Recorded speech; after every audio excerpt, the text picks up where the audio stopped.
Stem cell को इस तरह से समझ सकते हैं कि जैसे एक बीज से एक पूरा पौधा बनता है, उसी तरह से एक स्टेम सेल ऐसा सेल है जिससे कि हमारे ब्लड के सारे कंपोनेंट्स बनाए जा सकते हैं। जैसे ब्लड में रेड सेल्स हैं, सफ़ेद सेल हैं, प्लेटलेट्स हैं, ब्लड के अंदर ऑक्सीजन बहती है हमारे खून में। तो ब्लड का जितना भी निर्माण है, जनरेशन है, प्रोडक्शन है, वो स्टेम सेल से ही स्टार्ट होता है। स्टेम सेल ब्लड का बीज है, सीड है एक तरह से, है ना। जी। और जहाँ तक इसका उसमें है जीवन रक्षा में, तो डेफिनेटली एक ऐसा व्यक्ति, एक ऐसा पेशेंट, मरीज जिसको ब्लड का कैंसर हुआ है ना, उसका उस मरीज के कैंसर के इलाज में इस तरह का जो स्टेम सेल है वो मदद कर सकता है। यानी कि अगर किसी मरीज को ऐसा ब्लड कैंसर हुआ है जिसमें कि उसके हमें ब्लड को पूरा ही चेंज करना है, तो उसका तरीका यही है कि उस पेशेंट के अपने स्टेम सेल जो हैं अंदर और अपना ब्लड है उसको दवाओं से ख़त्म किया जाए, यानी सफाई की जाए, और उसमें नया बीज या नया stem cell, healthy stem cell डाला जाए, जिससे कि उसके अंदर ब्लड का नए सिरे से निर्माण या प्रोडक्शन हो सके। तो उस तरीके से क्या होगा कि उसका जो कैंसर है, ब्लड का कैंसर जो वो भी पूरी तरह ख़त्म हो सकता है, और उसको ब्लड बनाने के लिए नया स्टेम सेल मिलने से उसका जीवन भी सुचारू रूप से चल सकता है नए ब्लड से, है ना। तो इस तरह से ब्लड स्टेम सेल ट्रांसप्लांट जो है वो दोनों तरह से मदद करता है, कैंसर को ख़त्म करने में भी और नए ब्लड के प्रोडक्शन में भी।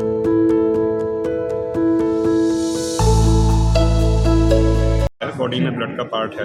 बेसिकली ब्लड हमारे बॉडी में प्रोडक्शन कंटिन्यूस चलता है लगातार, है ना। और ब्लड का प्रोडक्शन जहाँ होता है उस जगह को कहते हैं हम बोन मैरो, है ना। तो इसी को बोन मैरो ट्रांसप्लांट भी कहा जाता था पहले, इसी प्रक्रिया को बोन मैरो ट्रांसप्लांट कहते थे पहले, है ना। तो बोन मैरो ऐसा स्थान है जो हमारी हड्डियों के बीच में है, और वहाँ पर स्टेम सेल बहुत ज़्यादा प्रचुर मात्रा में होते हैं, बहुत ज़्यादा होते हैं, और वो स्टेम सेल लगातार अपने हमारे लिए ब्लड का प्रोडक्शन करते हैं, है ना। तो वही स्टेम सेल ब्लड में से भी कलेक्ट किए जा सकते हैं, वही स्टेम सेल हड्डी के अंदर जो निडल के माध्यम से भी कलेक्ट कर सकते हैं। पर ज़्यादातर जो अभी टेक्निक है वो ये है कि उन स्टेम सेल्स को हम दवा के माध्यम से ब्लड के अंदर मोबिलाइज करते हैं, यानी वो स्टेम सेल्स मल्टीप्लाई होते हैं और ब्लड के अंदर उनका नंबर बढ़ जाता है, और ब्लड में से ही उनको हम स्टेम सेल्स को सेपरेट आउट कर लेते हैं, मशीन के माध्यम से सेपरेट कर लेते हैं, है ना। तो इस तरह से हमें ज़्यादातर मामलों में बोन मैरो या हड्डी में से निडल डाल के स्टेम सेल नहीं लेना पड़ता ज़्यादातर मामलों में, और जो डोनर है उसके ब्लड में से ही स्टेम सेल्स को सेपरेट कर लेते हैं, और सिर्फ स्टेम सेल सेपरेट करते हैं, ब्लड का ज़्यादातर कंपोनेंट नहीं आता उसमें, और लगभग 300 ml के आसपास उसका वॉल्यूम होता है जो कलेक्ट किया जाता है। तो वो एक ऐसा प्रोसेस है जिससे कि पेशेंट को कोई तकलीफ या नुकसान नहीं उठाना पड़ता।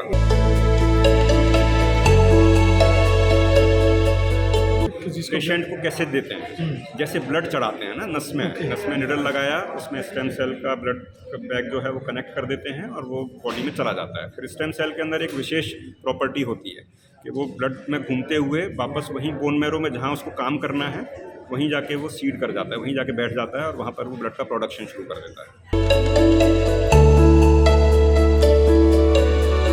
स्टेम सेल ट्रांसप्लांट को लेके बात करें तो ये सरकारी हॉस्पिटल्स में भी अवेलेबल है। अच्छा। इनफैक्ट देखा जाए तो इंडिया में एम्स जो सबसे बड़ा सरकारी हॉस्पिटल है वो इसका जनक मतलब रहा है एक तरह से।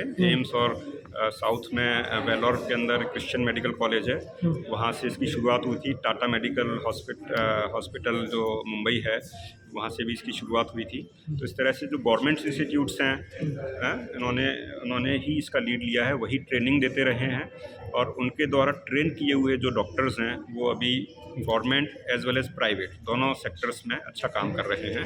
तो अभी आज की डेट में देखें तो गवर्नमेंट हॉस्पिटल में एम्स, पीजीआई चंडीगढ़ जैसे बड़े अपेक्स इंस्टीट्यूट्स और कुछ मेडिकल कॉलेजेस भी हैं, और साथ में प्राइवेट सेक्टर के काफ़ी सारे हॉस्पिटल जो हैं, बिग हॉस्पिटल, वो स्टेम सेल ट्रांसप्लांट में रेगुलरली इन्वॉल्व हैं, रेगुलर करते हैं ये।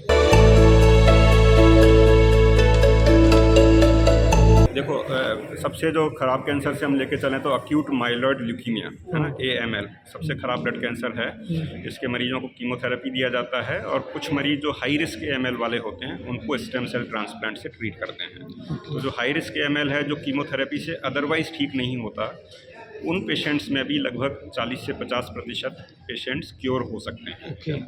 इसी तरह से अक्यूट लिम्फोब्लास्टिक ल्यूकीमिया है, ये भी ब्लड का एक तेज कैंसर है, खतरनाक कैंसर है। इसका इलाज कीमोथेरेपी से करते हैं। उनमें से कुछ मरीज़ जो कीमोथेरेपी से ठीक नहीं हो सकते हैं, लगभग 20 से 30% ऐसे पेशेंट्स होते हैं, उनका इलाज स्टेम सेल ट्रांसप्लांट से करते हैं और उनमें भी 60 से 70% तक पेशेंट स्टेम सेल ट्रांसप्लांट से क्योर हो सकते हैं।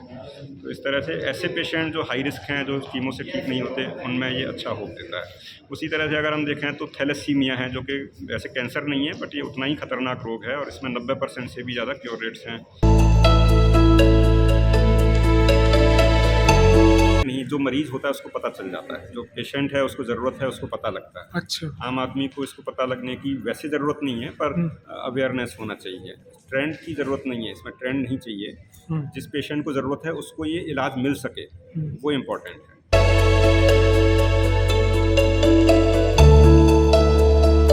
इंडिया में हमने देखा 1 लाख से ज़्यादा पेशेंट्स हर साल ब्लड कैंसर की डिजीज से डायग्नोज होते हैं। हाँ, कई तरह के ब्लड कैंसर्स हैं।